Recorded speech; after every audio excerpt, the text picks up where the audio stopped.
Guys, so yan, nagpainit na ako ng wakali tsaka naglagay na ako ng mantika. So, magigisa tayo. Binakol. Ano ba? Kaya mga kasepoy, nag-reduce na yung pinakasabaw ng manok, no?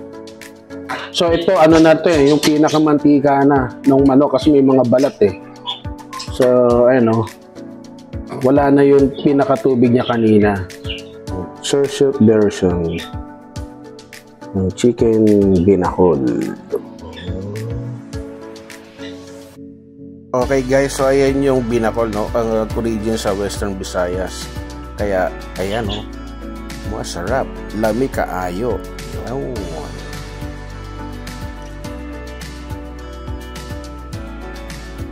Guys, Sir Chef is back for another Luto Trip Adventure. At samahan nyo ako, nandito ako ngayon sa bahay.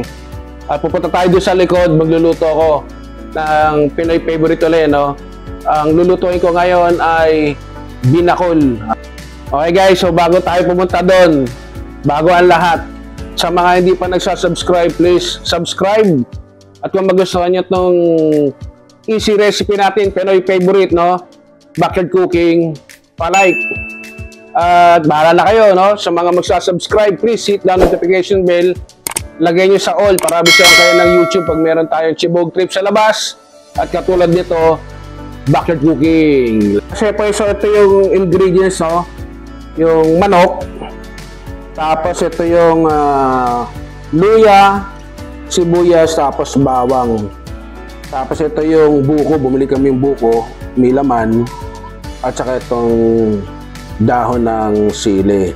Kasi ito pa, ito nor cubes, pampatimpla, pampalasa. Yan, luto na tayo. Okay, so yan, nagpainit na ako ng wakali tsaka naglagay na ako ng mantika. So, magigisa tayo.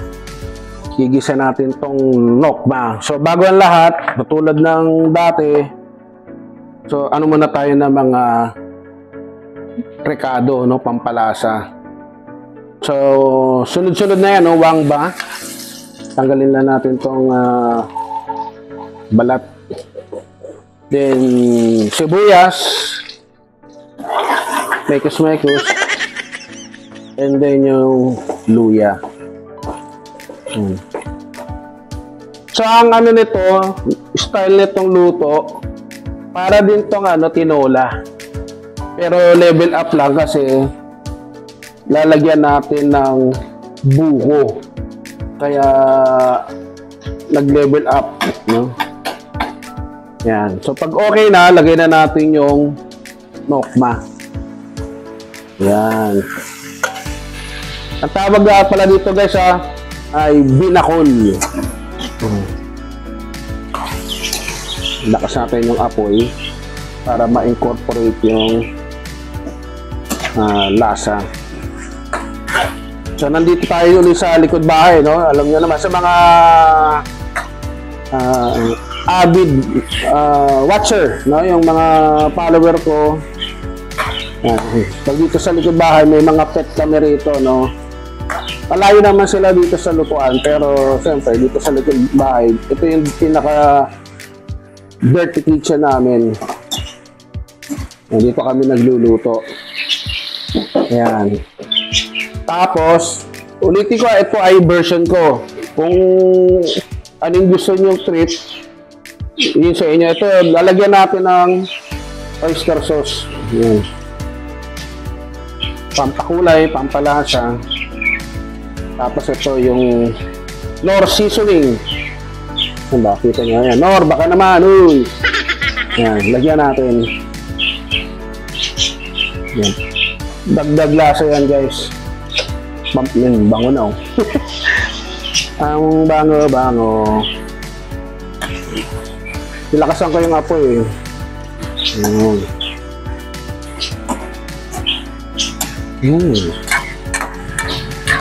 Kung talagang may naka-invento, no, yung camera, hindi lang yung paningin, kundi yung amoy din, no, na nyo sa mga gadget nyo, no? Baka makagat nyo yung gadget nyo, eh.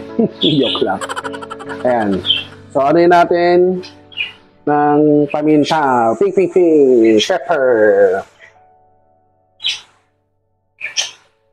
So, sasangkutsa ko na tayo. Hayaan ko lang siya mag-simmer, no? Pagka, halu-haluin natin.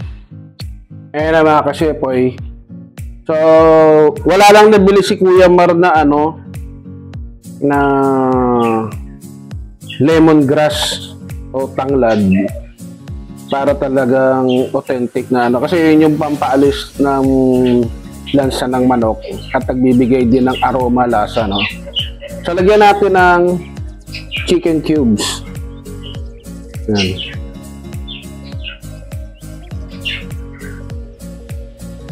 Lagay na natin lahat.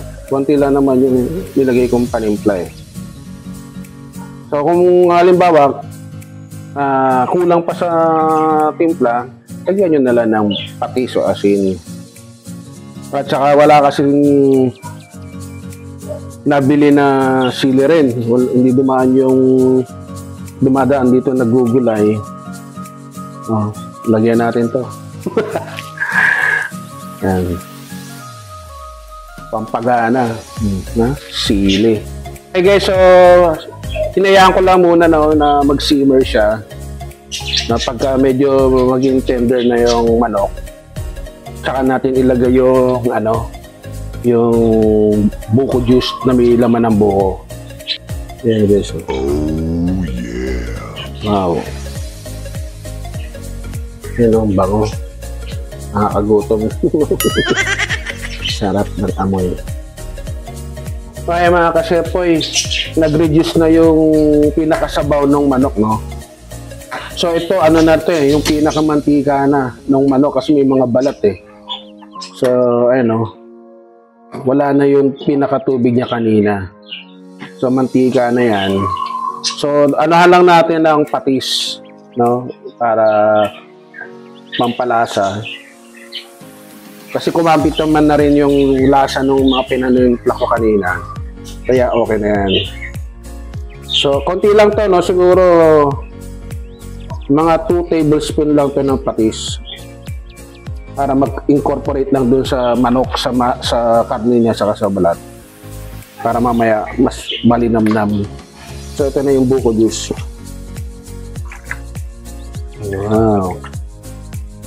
So, natural sweetness lalabas dyan, no, dun sa pinaka ng buko juice. So, ayan na guys. Kumukulo na. Bango. Haluin natin. Wow. Yan o. Yun o.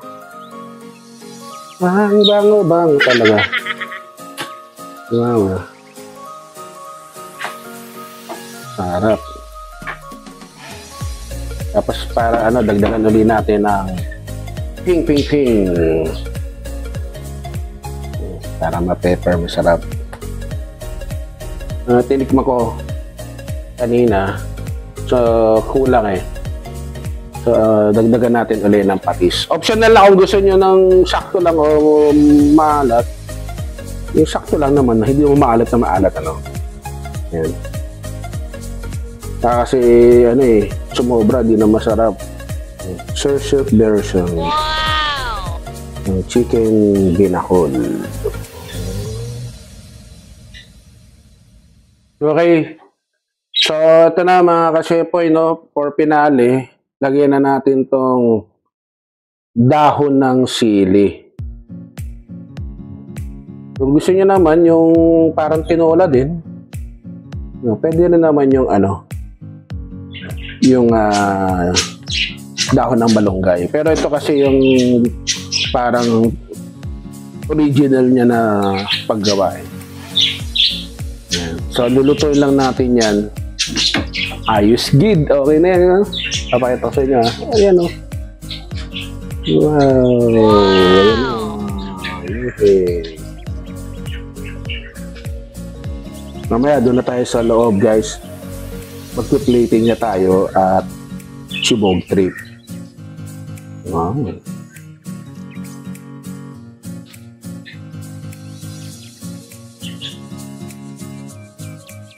Sa wakas, nandito tayo sa loob ng bahay. Nandito na tayo sa hapagkainan. So, bago tayo kumain, papakita ko sa inyo. Ito yung finished product. So, guys, mga kasepoy, yayamanin, astig si Sir Chef. Oh, wow! For the effort yan, guys,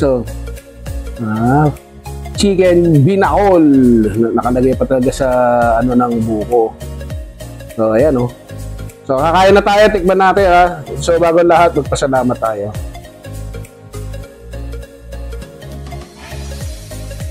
Okay, pasalamat muna tayo. Dear God, thank you for this food that I'm going to eat.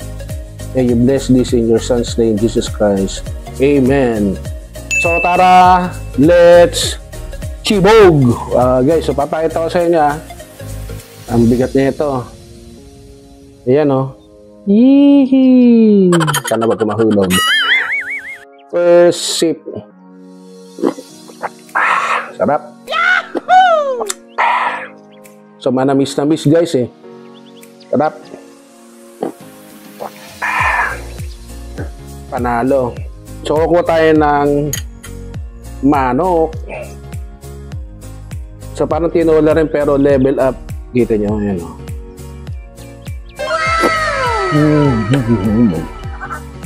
No, no, no, no.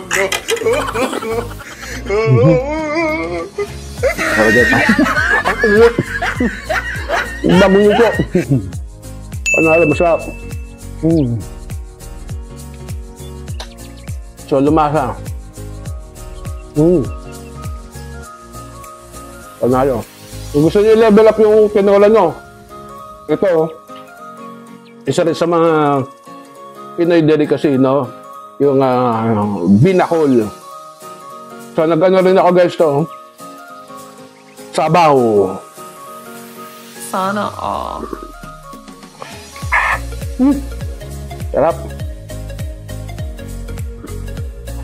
So, kumapit ka, maganda nga na, yung pagkasangkot siya. Kaya sabi ko rin kay Kuya Mar, na iwain yung luya. Kasi di ba, yung iba pa nagluluto ng sa mga goto, yung o kaya caldo, alam mo, karne ang laki ng luya Kaya ako pa nagluluto talaga, yung pino. Malasa pero makakain mo. Maano na dun sa pinakaulam. So, yan? Gawa tayo ng sausawan. Ayan, Wow! So, hello pala sa mga kababayan natin sa ibang bansa, yung mga OFW. Ayan, para na rin kayo nasa Pilipinas, yung Pampagana. Ayaw kasi nila na maanghang, kaya hindi ko pinisa, kaya dito tayo sa sausawan. Panalo yan. So, subo na tayo, syempre. Napapalunok na ako, Ayan, kita nyo ba yan? Sarap. Sasaw-saw natin dito, guys, Ayan.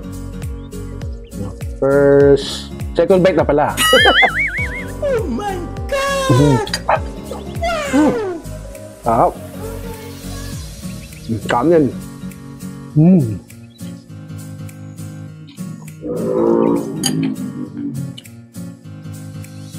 Kahit dito sa bahay, solve na. Kumakagat ang anghang. Sarap yung sabaw, malinamnam. Manamis-namis. So, pag niluto nyo, nagtubig siya, nagmantika. Pag isang kutsara nyo, latasayahan nyo lang siya mag-simmer hanggang sa mag-reduce yung pinakatubig ng manok. Saka nyo lagay yung pinakasabaw ng buko. Sarap. Yan, guys, sausaw tayo.